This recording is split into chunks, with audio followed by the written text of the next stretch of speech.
বিভিন্ন সংখ্যা মানে 1 থেকে 30 পর্যন্ত সংখ্যার বর্গ এবং 1 থেকে 15 পর্যন্ত সংখ্যার ঘন নিয়ে আমরা আলোচনা করব।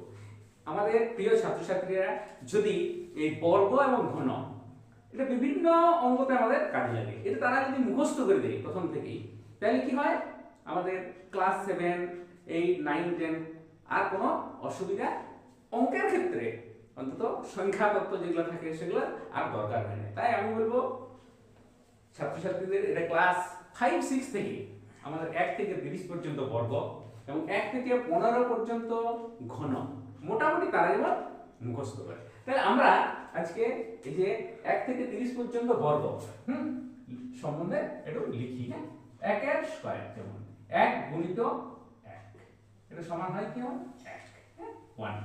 2 এর স্কয়ার 2 এর বর্গ 4, 3 এর বর্গ 9, 4 এর বর্গ কি 16, 5 এর বর্গ 25, 6 এর বর্গ 36, 6 6 36, 7 এর বর্গ 49, 8 এর বর্গ 64, 9 এর বর্গ 81, 10 এর বর্গ 100, 11 এর বর্গ 121, 12 12 12 144, 13 বর্গ 13 13 169, 14 বর্গ 14 14 196, 15 বর্গ 15 15 225, 16 বর্গ হচ্ছে আমার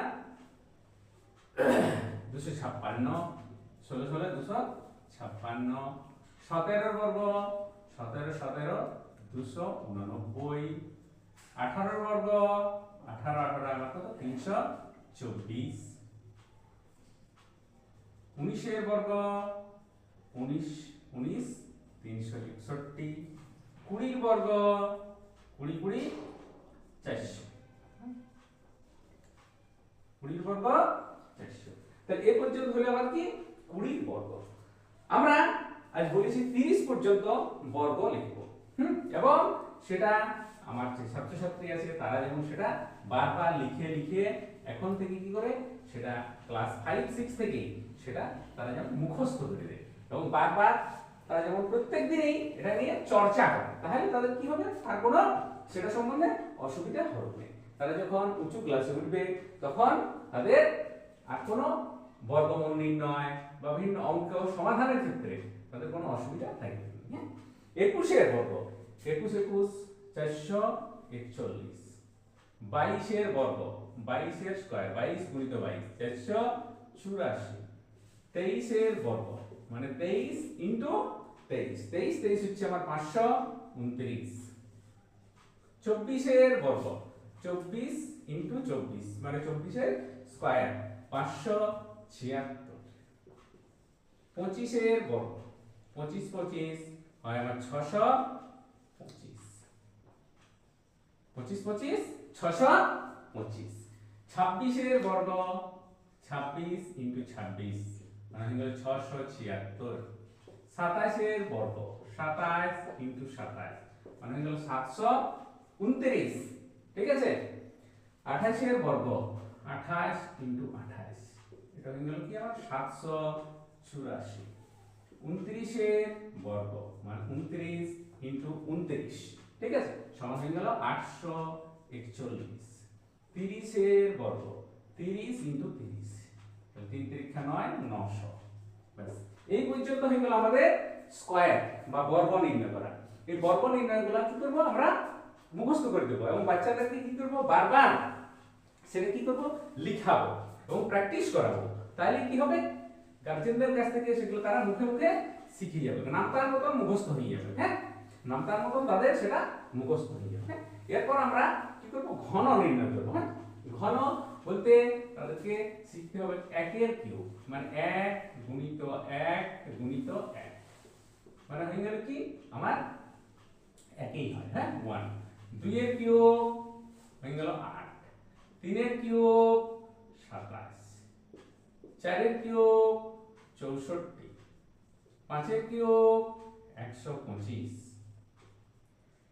6 কিউব 216, 6 কিউব 216, 7 কিউব চলে গেল আমার 7 into 7 into 7 343, 8 cube 512, 9 cube 729, 9 cube 729, 10 cube সমান হয়ে গেল 100 ইনটু আরেকটা 10 মানে 1000।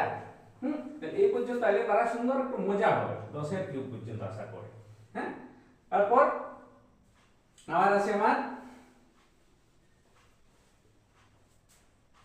11 কিউব, 11 কিউব মানে হয়ে গেল আমার 1331, 11 কিউব 1331, 12 কিউব,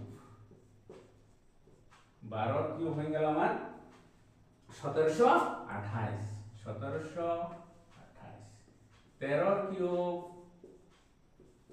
হয়ে গেল 1728, তাহলে আমার 13 কিউব 2197, 2197, 14 কিউব 14 ইনটু 14 ইনটু 14, তাহলে 14 কিউব হয়ে গেল আমার 2744, 2744, ঠিক আছে।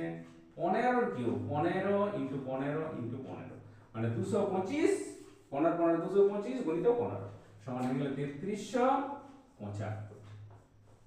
তাহলে এই যে কিউব স্কয়ার গুলো হচ্ছে আমার কি 30 পর্যন্ত এবং ঘন বা কিউব যেগুলো সেগুলো মোটামুটি 15 পর্যন্ত।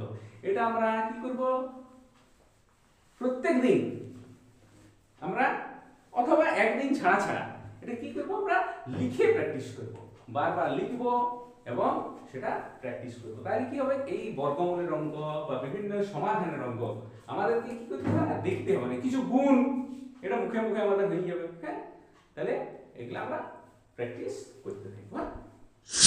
ব্যাস।